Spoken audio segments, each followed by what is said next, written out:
what's up? Stephanie, the English coach here from EnglishFulltime.com. In this video, we are going to talk about 5 mistakes that people make in interviews when they are trying to get jobs. This is a video that I have been wanting to make for a long time, and I was recently inspired to do it because I posted a job opening for English Full-Time and I got a lot of applicants who responded to it, and I noticed lots of mistakes that people were making. So I started taking notes and I decided to make this video once and for all. Okay, so that brings me to my next point. For those of you who don't know, I run an online business called English Full-Time. We help students all around the world make real progress and transformations with their English through the courses and programs that we create and run. So I don't just run a YouTube channel. I'm not just a YouTuber. I have a team that I work with around the world, and we have thousands of students in countries all over the world. So it's a huge project, it's a business, and I've learned so much through this business, through creating this business, starting it, running it, etc., about how to hire people, who to hire, what to look for, how to do the interviews. When I first started, I did not know how to run a business, but you learn by just doing it, right? And my experience with interviews before running my own business was just the experience that I had, you know, applying for jobs, getting jobs, etc. But you really learn so much about interviews and what companies are looking for once you run your own business, because then you see everything from a totally different perspective. And I want to share some of that perspective with you guys today, because when you are able to understand what a company is looking for and what their expectations are in an interview setting, then you will be able to perform better and showcase your talents and abilities better, and hopefully get the jobs that are best suited for you. Okay, now before I get into these 5 mistakes, I just have a few announcements and updates that I want to make. The first one is that on July 1st, we are starting a new Fluency Breakthrough challenge. This is a 30-day challenge that helps you use your English actively so you can quickly get some major breakthroughs in your fluency and confidence. I have done this challenge twice already. We've had thousands of students sign up from around the world. They've gotten phenomenal results. We cannot wait to start. So again, the challenge starts on July 1st, but registration closes on June 28th. So if you're interested, if you want more information, if you want to join us, check the link that I'm going to leave in the description. It's going to have all the information, and it will take you to the registration page where you can sign up and join the challenge. Next, this is the first video that I'm making from our new home, and my biggest announcement of all, I am going to be a mom. So Renzo and I are super excited. Our baby is due in September, and yeah, it's gonna be a huge life change, but we're going to carry on with everything at English Full-Time because this is what we do. So that is it. Without further ado, let's get into the video. 5 job interview mistakes that people make and how to avoid them. Okay, so the first mistake people make when they are applying to jobs and doing interviews is that they come in with an attitude of desperation. They are super needy, and it's like, please give me the job. Please just give me this opportunity. I really need it. I'll prove to you that I can do the best job in the world. And this attitude, okay, I know where it's coming from. It's coming from the fact that you really want the job, okay? But neediness is not attractive. It's actually a turnoff. It does not make people want to hire you, and it actually makes you look inexperienced, because when you have to beg for something, it makes it sound like you don't actually deserve that thing, right? So you don't want to appear as needy or desperate, even if you are in a situation where you're like, oh my gosh, I don't know how I'm gonna pay rent next month. I really need this job, or I want this job. You don't wanna come at it from that perspective and that attitude of neediness and desperation. Imagine you're at a park or a bar or a random place, and a total stranger comes up to you and is like, oh my gosh, please go on a date with me. I really need a girlfriend, or I really need a boyfriend. That would be super awkward, right? You're like, what? I don't even know you. You're asking for this huge thing from me. This is weird, right? Like that neediness, that desperation, it's not attractive in anyone at any time. So instead, what you want to do is when you approach an interview with your application, with your cover letter, in the interview itself, you want to approach it with the mindset of, hey, this sounds like a cool opportunity. I'd like to learn more about it and see if I am a good fit for your needs, right? Because you understand that the business has certain needs. This is why they created the job position in the first place. The business has a problem and they're looking for something very, very, very specific. And you may be the solution to the problem or you may not, right? And so you want to go into it with that attitude. Again, hey, this sounds like a cool opportunity.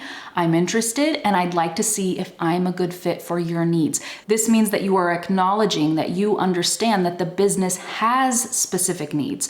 And again, you may or may not be a good fit, but you want to dig in a little deeper to see if it could work out. And employers like that and they respect that, and it will make them want to talk with you. Okay, so the next mistake that I see people doing when they are applying for jobs and going to interviews or preparing for interviews or anything like that is they try to act with a type of persona that is professional or whatever they think professional is, and they end up portraying themselves as a person that is actually boring and fake, okay?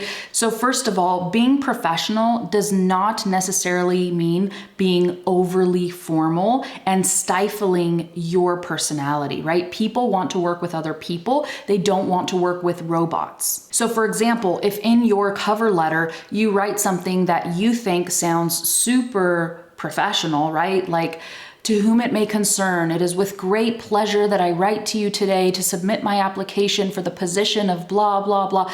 That is all grammatically correct, and that might sound wonderful to you, but to the person reading it, especially if they've been reading 100 different applications, they're just gonna go, oh my gosh, this is so boring. Please, somebody entertain me. Make me want to read your cover letter. Make me want to call you in for an interview. So again, the mistake is simply being fake, right? Trying to be professional, being overly formal, and stifling your own personality and coming across in just a very bland and boring and vanilla kind of way.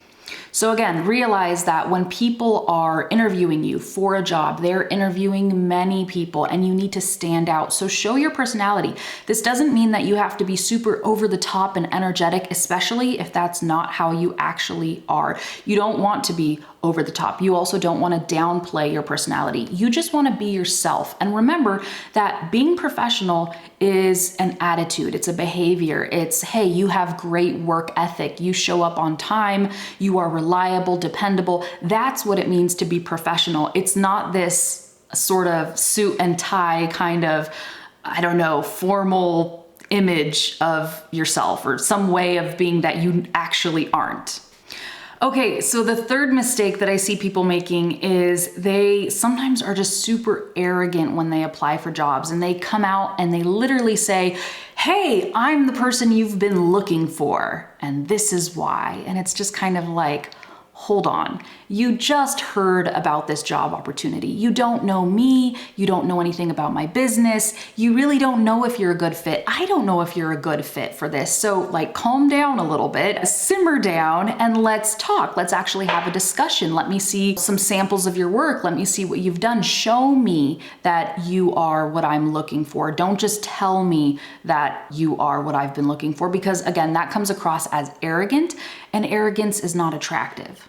So really, you have to stay humble. You may be really good at what you do. You may even be a genius. You may be the best in the world, but you can't say that. And I think that some people do this because what they're trying to portray is confidence. And it is good to be confident and have confidence and display confidence through the job interview process, but you have to understand the difference between confidence and arrogance, and what will come across as confidence and what will come across as arrogance. So instead of saying, hey, I'm the person for the job, you could say, hey, this sounds like a really interesting opportunity. And then you can explain your experience in the field and demonstrate your ability. You can show samples of work that you've done. You can quantify your past results. You can talk about your past experience. You can provide references. And another really good tip is you can simply ask questions about the problem that the company is having to demonstrate your knowledge and your ability to solve those problems, right?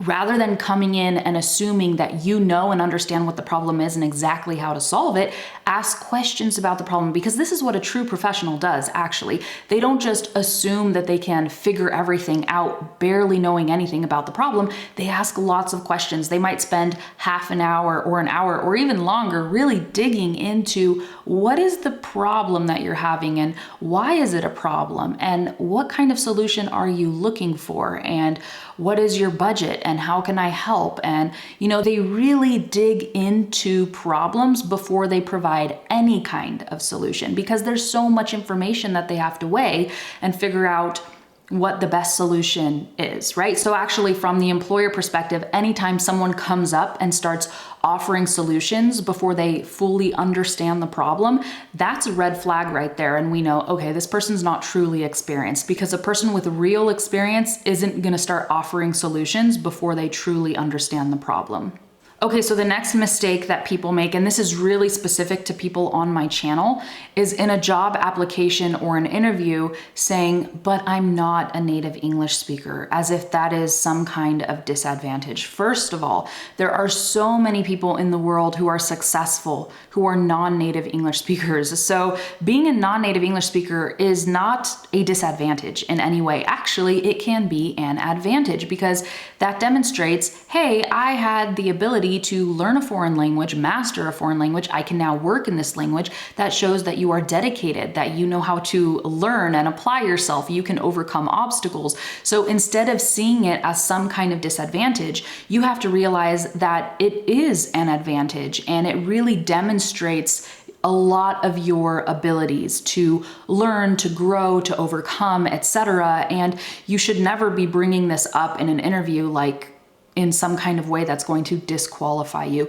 especially if nobody is asking. So a few days ago, I made a job posting and I was looking for something very specific, but nowhere in this job posting did I say it's a requirement to be a native English speaker. Yet I got a bunch of responses from people, and in their responses, they said, hey, I'm interested and here's my experience, etc., etc., etc., but I'm not a native English speaker. And I'm like thinking, why is that even a problem? I have hired so many non-native English speakers, and whether they're native or not has never been an issue for me, because I'm looking to find out if people can do the skill that I need them to do, and if they can do it well, and if they can be professional and have good work ethic. It's not about what your first language is or is not. And actually, in my particular business, being a non-native English speaker and working with us is an advantage, because that means that you understand my audience the same way I understand them, and I don't have to explain anything to you. I don't have to explain why the work that we do is important. You already know why it's important. Okay, so after hearing this, some of you might be thinking, that sounds great, Stephanie, but what about those job postings that say native English speakers only, or we are only looking for native English speakers, or something like that? Here's the deal. Usually when companies specify requirements and qualifications, what they're really looking for is someone who is super competent, because maybe they've had the experience where they've created job postings and then they get people who don't communicate well in the English language. And in order to work with that company and with the clients that they work with, a high competence in the language is necessary. So it's not enough to be an intermediate English learner, or maybe even not enough to be an advanced English learner. Maybe they need someone with native-like competency in the language. Now, a lot of people have that, and they are non-native English speakers. So I would say go ahead and apply anyways and prove that they would be lucky to work with you. Several years ago, there was a job that I applied for, and I remember the requirements for that job. It said I needed a bachelor's degree, I needed 4 years of experience, and all kinds of other things that I didn't actually have. But the job was to be a sales representative, and I thought, a sales rep? I can do this. It doesn't matter if I don't have a bachelor's degree or 4 years. I can learn, I can work hard. And I had other experience that was related, not exactly the same, not exactly what the company was looking for, but similar enough for me to feel confident in applying for the job and confident doing the interview and saying, hey, I can do this and I would really love to work with you guys. Anyhow, in that particular situation, I did get the job. Everything worked out wonderfully. And the moral of the story there is I was not qualified, okay? I didn't have the requirements that were laid out in the job description, but I applied anyways, and I proved to the company that I could handle what they were asking for. So if you do see a job description that says native English speakers only or something like that, realize that what the company really, really needs and wants is people who are competent in the English language at a native-like level. Okay, so my final tip for you is don't get angry, rude, or offended if you get feedback, constructive criticism, or if you just simply get rejected for the position altogether. So I told you earlier that recently I posted a job opening and I received a lot of applications. We are looking for a writer for our company, and I have very specific requirements in mind. So anyways, I'm going through all the submissions and I wrote back to one guy. I thanked him for applying, but I let him know that his writing was not the type of writing that we were looking for. And his response was, "Oh, well, can you tell me more about what you mean?" So I wrote back and I gave him feedback about his writing, and he got super offended and he got really nasty with me, and he was just like, "Peace out, you're lost, like you don't get to work with me, too bad." And I was just like, wow, disaster averted. I am so glad I didn't hire that guy. So anyways, you don't want to leave people with this impression. I have a background in writing. I know what I'm doing. I know what I'm looking for. And his writing was simply not at the level that we needed. He needs more experience, but he did not like hearing that. He did not like my feedback. I took my time to help him, to give him constructive criticism that he really could have used to improve his skills, but instead he shut down, didn't listen to it, and got rude with me. So instead of doing that, when someone gives you feedback or constructive criticism, or if they reject you altogether and say, "Hey, sorry, this isn't what we're looking for," or "We need someone with more experience or better skills," or whatever it is, don't take it personally. Say, "Hey, I didn't realize that. I didn't think of it. Thank you for taking the time to give me your feedback. I really appreciate that." Then you can go on and you could say, "Maybe I'll come back in a year and my skills will be improved by then and I'll have more experience and perhaps we can chat then," right? So if you have that kind of attitude, people might say, "Hey, maybe, why not? Try again next year. We'll see what happens." At least that way you leave the door open for yourself for the future. The other thing you can do is you can say, "Hey, do you know of any other opportunities that might work better for me right now where I'm at with my experience and my ability?" And perhaps the people will send you on to a different opportunity, okay? But this is how you can keep doors open for the future and open new doors, right? Again, rather than getting offended, getting mad, because we're all learning, we're all growing, we're all going to improve. And again, when a company is hiring someone, they have something very, very specific in mind. You might be the solution, you might not, but your job is to figure out what they need and if you are a good fit. Okay, so that's it. I hope these tips were helpful, and I know that there are lots of successful professionals who follow this channel. So if you have experience, positive, negative experiences getting hired or hiring other people, feel free to share those experiences in the comments. Maybe you made some mistakes in an interview process, but you learned from those mistakes. Maybe you've hired other people as well, and so you now know what to look for when you're hiring people and what are some red flags. You can share those with us. What are your tips? So that is it. Again, I hope you enjoyed this video. If you're interested in the Fluency Breakthrough Challenge, go ahead and check out the link below. We start on July 1st, and I will see you in another video. Take care. Bye.